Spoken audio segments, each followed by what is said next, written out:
Mostly clear skies. Some hot weather expected Wednesday and Thursday, low 90s, mostly sunny. Friday's going to be mostly sunny, about 90 to 95. An increasing chance of showers and thunderstorms over the weekend. Jonesboro, that's your KLEK 102.5 FM weather. From Feature Story News in London, I'm Ollie Barrett. Iran says it started work towards boosting its uranium enrichment capacity in the event of the 2015 nuclear deal, with world powers collapsing completely. US prosecutors are accusing Donald Trump's former campaign manager Paul Manafort of attempting to tamper with potential witnesses ahead of an upcoming trial. And rights group Amnesty International says it has evidence that airstrikes carried out by a US-led coalition in Raqqa are potential war crimes. It's 9:01. Community Conversations is brought to you by Arkansas Early Learning, offering no-cost childcare in Jonesboro and Northeast Arkansas. Applications at arearlylearning.org. Arkansas Early Learning is a nonprofit organization. KLEK LP Jonesboro, the voice of Arkansas Minority Advocacy Council. It's now time for Community Conversations, a program focusing on the people working to make the Jonesboro community a better place, while offering viewpoints from all sides of the issues. The views expressed in this program are those of the participants and do not necessarily reflect the views of KLEK 102.5 FM, the voice of Arkansas Minority Advocacy Council, or our underwriters or sponsors. Good morning, everyone, and happy Tuesday to you. I hope that you're having a great start to your day. You're tuned in to Community Conversations on KLEK 102.5 FM. I'm your host, Quabila Jones, and my very special guests today are Dr. Marty Allen and Mrs. Jill Carey from the Arkansas State University Museum, which of course is located on the campus of Arkansas State University in the same building with the library. Good morning, ladies. Good morning. Good morning. We're nice to have you here.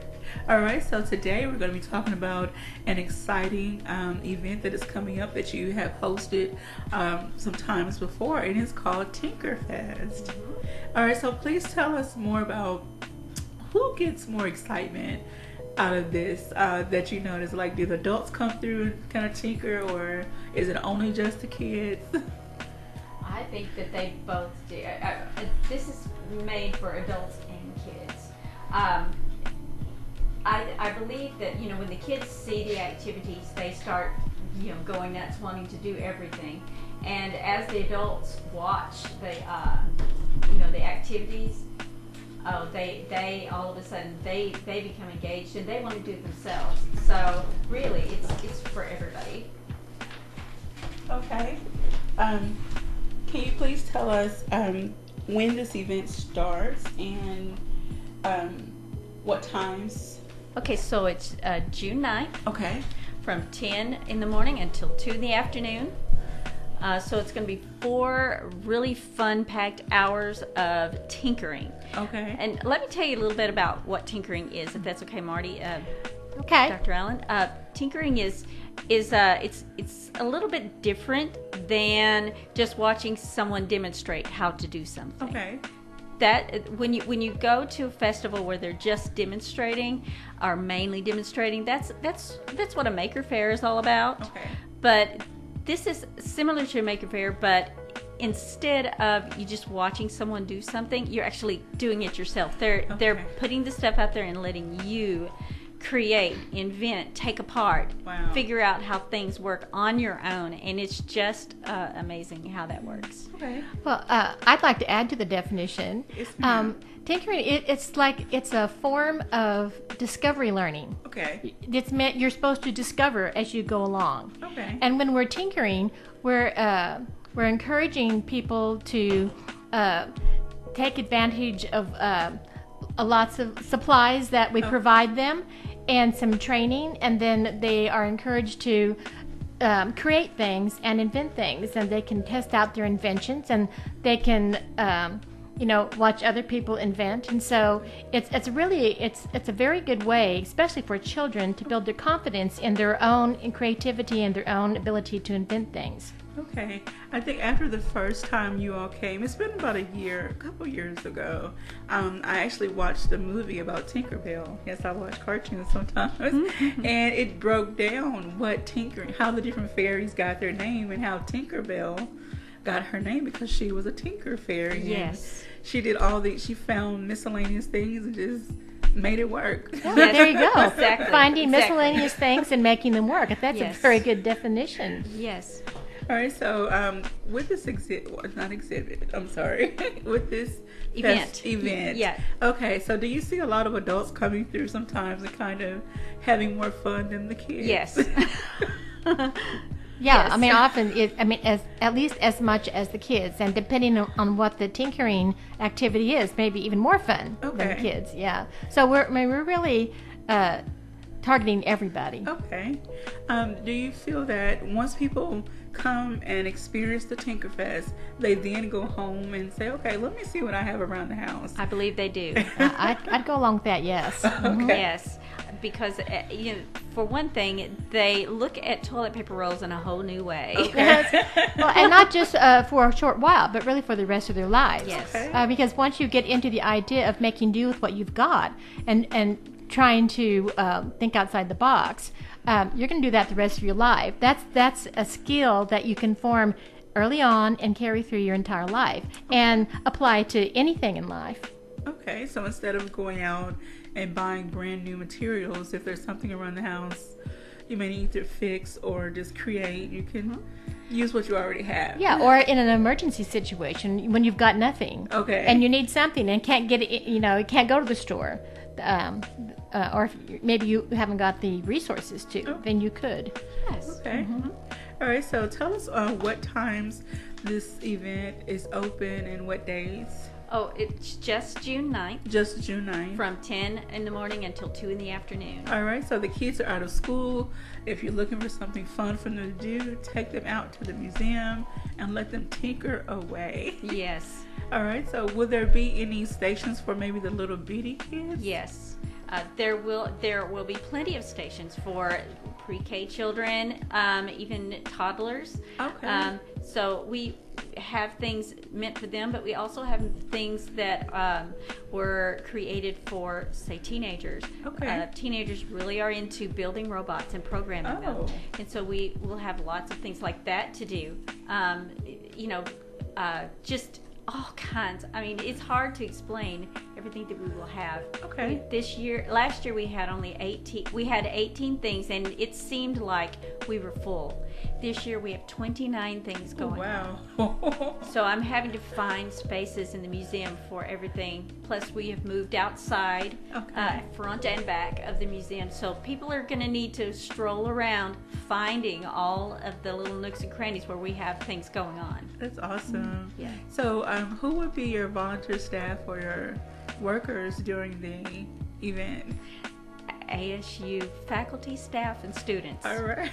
A-State faculty, staff, and students mainly. Okay. Out of the 29 things that we have, there will only be about, I want to say 6 or 7 of those that are not A-State, that are regular community members who have come in to help.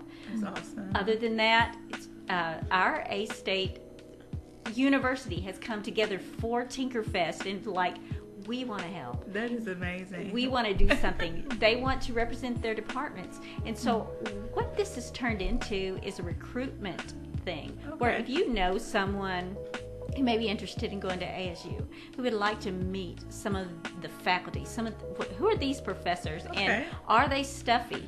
Or will they talk to me? Will they have fun with me? And so if they're going to go and they're going to meet some of these people that are going to be running a Frankenstein operation game. Oh, wow.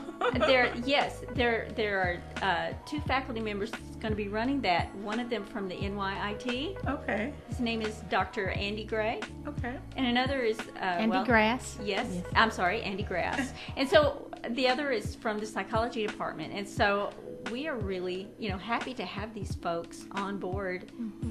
And I believe they're happy to be with us. Well, I actually think it speaks volumes for the desire on the part of A-State faculty to become engaged in the community. Yes. And to really they want an opportunity to meet the community and give them an idea of what it's like in higher education today. Okay. So I also think and this is especially a trend now at A-State, I feel, with our new chancellor, to be more involved with the students and to really help them in their college experience, move on to their future careers, to keep them in school, to make sure they don't start feeling disillusioned, because it's difficult. College is difficult, and retain them. It's a retention thing, we could say. To become more engaged, know the students better, and then they'll stay and be successful. And of course, with our Tinkerfest being, as Jill mentioned, a kind of early recruitment for ASU students, this Tinkerfest really helps raise awareness in our community of higher education, and it lifts the whole level of, I guess, engagement in learning, which will help kids want to go to college, or at least consider college as part of their future. And also, I believe that this will trigger something in people's minds that I can create. I have it in me to make something. I can make a machine out of this. Why not? There are people who are told, oh, you need to quit doing that. You need to stop taking everything apart in the house. But that, what we do is we appreciate those kinds of folks. And there will be a station where they can take tools and take a part away. They can take computers apart, TVs apart. I don't know. I think we may have a toaster in there. We've got a ton of stuff. A vacuum cleaner. Vacuum cleaner. They can take a vacuum cleaner apart. But what is these people, when they take something apart, they want to see inside. They want to see how it works. That is an inventive way of thinking. These are our inventors. And we appreciate them, and we want them to know that. Well, and they'll be better prepared for the future, right, Yes. Jill? Sort of like MacGyver. What did you say, MacGyver? That TV guy? Yes. Was a tinker par excellence. Yeah, he could create a bomb out of peanut butter or something like that. Not that we would encourage that. No. Not at all. But I feel that it helps kids, anyone, open up that critical thinking area of their brain. Exactly. Because they're having to think and use their hands and figure things out and kind of figure how pieces go together and how to make them work. So, and in the process, they learn that it's fun, I think. Yes. And they actually learn how to work with other people who share the same goal, who are all working on the same thing. And those sorts of things are really important in our society, increasingly so. Alrighty. Exactly. I want to use the word, Ms. Brandy Hodges from the library, she always uses the word fun-educational when she's talking about different events they have. So this is one of those type of events that's fun but educational at the same time. And so hopefully it stirs up more conversation once the kids go home with their families. And they'll maybe get their parents more involved, especially over the summer. Some kids sit idle and don't have much to do, and hopefully this will spark something within them to once they go home, let's look around the house and see what we have, you know, to create some fun things. Absolutely. Well, I think when a child brings that kind of experience and memory of learning as fun into their home, it enhances the entire family's value towards education. Education is a value.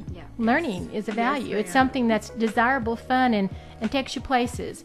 So I think Tinkerfest really is at the root of all these things we've been talking about.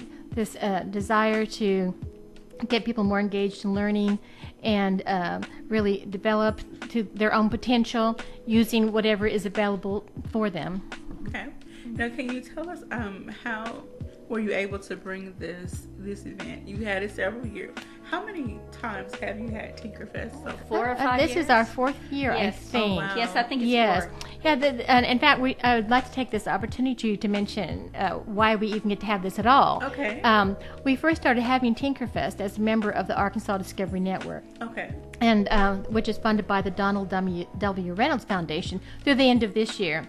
So at the end, as of December 31st, 2018, there is no more Reynolds Foundation. So, but for the last 10 years, we've had the wonderful opportunities for hands-on activities.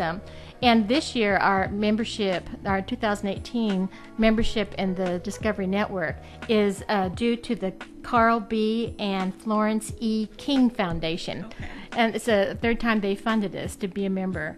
So that's saying a lot for the King Foundation and their support of learning among rural kids and families and so forth in Northeast Arkansas. And we're very grateful for it. This is amazing. I hope that all of the summer programs have children and mentor groups. I hope they bring, their groups out and enjoy this event as a group. Will people be allowed to take pictures? Oh, yes. Oh, yeah, Okay. we hope so. Yeah. We're going to be taking pictures, too. Share them on their Facebook. Say, we were at Tinkerfest at the ASU Museum and loved it, so that next year maybe their friends will want to say, oh, I want to go to that next year. Well, Jill, didn't people actually come after us this year? Yes. They called up They in were advance. calling. They didn't wait for us When's to call. Tinkerfest? Yeah. When's Tinkerfest? We've got something in mind. Yes. Awesome. Yes, I passed someone on the sidewalk, and he turns around and he says, hey, when's Tinkerfest? He's like, I really want to come. And I Oh, was like, wow. wow. And he wanted to be involved. So it was a great thing. So word of mouth is really getting around, I think, has been a positive thing for our Tinkerfest. That's awesome. So with the different stations, who's responsible for actually putting them together or hosting the activity? A state faculty Okay. staff is doing. I mean, I'm serious. Okay, so Yeah. you all Well, come now, up. Jill Carey, our curator of I do a education, lot. is our point person. I- I mean, she works with all the different tinkering parties, the faculty, staff, Yes. all the presenters, Okay. to make sure it's going to be what they want to do is Yeah. going to fit into the tinkering model and be Oh. understandable for kids and their family and at their level and all that kind of thing. She coordinates it all. I work with some of there are some staff faculty who really don't know what to do, but they know that they want to be involved, and so that's where I come in and we talk about what they do in their departments and how we can turn that into tinkering. And so that's what they have done, to tell you the Okay. truth. Many of them have turned their departmental interests into tinkering, and it's gonna be great. Okay, I've always wondered who came up with the individual activities. It's a collaboration. It's a collaboration. Yeah. It totally is. Yeah. That is really amazing. Well, one thing I really like about the fact that faculty and students are participating is that they are bringing their interests in their specialties, their disciplines, and because they have that interest in this advanced, science, whatever it is they're doing, and they have an interest in the community, they are able to transform their knowledge into digestible terms for the community. So this is really this is general education at its best. Okay. Yes. I love to see these opportunities where the community can connect with the college so that they don't feel that the college is a separate entity from the community. You all are helping to bridge that gap and make everyone feel comfortable coming on campus and getting to know the different staff and faculty. Yeah, thank you. That is one of our goals, as a matter of fact. It is. We do want to be the best ambassador for A-State that we possibly can be. All right. Yes.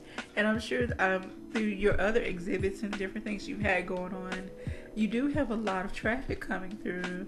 So that speaks volumes to me that what you're presenting is valuable to the community. Do you have any other exhibits that are coming?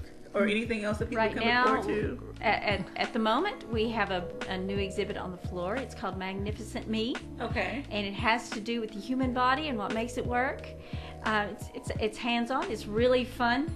There are all kinds of things for kids to become involved with that are, some of it's a little funny, Okay. but it has to do with the human body. So Yeah, well, there go. are some very fun stations, though, if I may mention a few of my Yes, favorites. okay. There are 2 or 3 stations where it tells you how your hand can fool your brain. What? Or your ears can fool your brain. And isn't there a third one? Something Yeah, else. can your eyes fool Can you? your eyes fool your brain? So I'm not going to tell you how that's done, Okay. but you can learn how it's done by going to the exhibit. But my very favorite thing is standing in front of this thing and it sees my skeleton. Then I move my arm and the skeleton arm goes up. And so you're learning about your skeletal frame, which is so interesting, And then once you sort of get your skeleton visualized or get a picture of it in this machine on one side, you go to the other side, then you can see your organs. And then the muscular system. And I can't believe I'll just be walking through the gallery and suddenly I just start doing it. and I can't stop. I mean, I have been observed. I have been caught red-handed doing strange things in front of this machine. So when you're supposed to be working your play. I know. Well, I consider it somewhat work. Well, it's okay. I mean, I was a little worse than she was. I made it do the Charleston in front of some kids. Oh, goodness. Yeah, and they were laughing at me, but that's okay. Well, I mean, even though it's been there for about a month now, yeah, it's still I still find it fun, and for the public coming in for the first time, or even coming in time and time again, I think they're not going to lose that fun sense of funness that this exhibit brings, and also you're learning about your body. Yes. It's very important. Yeah, you look up and you pass this machine, and out the corner of your eye, you see all of a sudden a skeleton spring up, and it's doing everything you're doing. And you stop and you look, and you're like, wait, what? Okay. It's just doing everything I'm doing. Yeah. Oh, no. It's weird. Well, I'm glad, but it won't. Too bad it won't be up during Day of the Dead, huh? Oh, no. I know. That's my. Yeah. Maybe we need to talk with someone about that. Yeah. To bring it back. And so, how long will Magnificent Me be around? Till October. Oh, wow. I can't remember the exact date of October that it's leaving, but it stays until October. All right, so that's another fun thing for everybody to do this summer. Go out to the Tinkerfest on June 9th. Go see the Magnificent Me exhibit. Yeah. And then go check out all of the other exhibits. You also have a constant exhibit for Arkansas. Is it Arkansas or Jonesboro? It's Northeast Arkansas. Northeast actually, Arkansas. What we're doing. Oh, and I might just add. Please. Yes. Before we went on the radio here, you were asking us about museum studies degrees and everything, and. Well, so as I mentioned, A-State has just introduced a new museum studies certificate program in the art department, and I'm teaching in this class.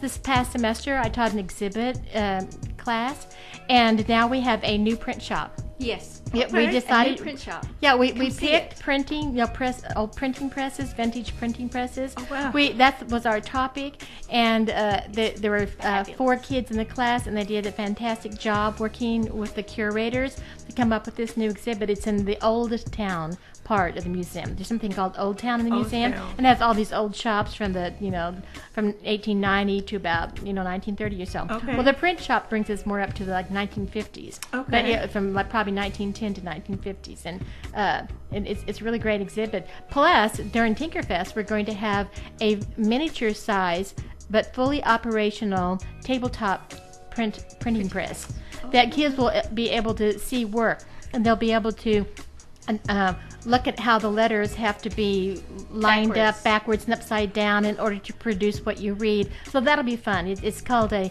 tabletop press, and John Horn of Shooting Star Press in Little Rock, North Little Rock, gave that to us. Yes. Well, shout out to him and thank him for that. I would love to see that in action. I've seen pictures and a few things here and there, but I would love to actually see it in action. Well, our good friend and fellow colleague from A-State, Jerry Friend, he's actually going to be running this. Okay. Yes, well, he was the consultant for that exhibit, our research consultant, and we couldn't have gotten nearly as far in that and so quickly, just one term, without his help. He's going to be in costume, too. In costume. Yes.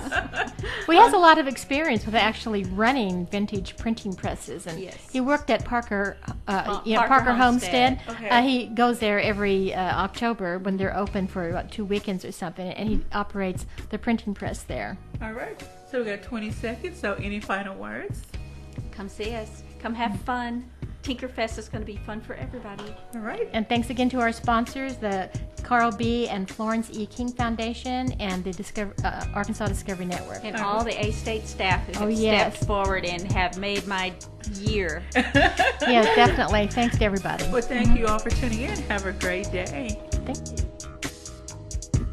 Thank you for listening to Community Conversations on KLEK 102.5 FM. A program focusing on the people working to make the Jonesboro community a better place while offering viewpoints from all sides of the issues. The views expressed in this program are those of the participants and do not necessarily reflect the views of KLEK 102.5 FM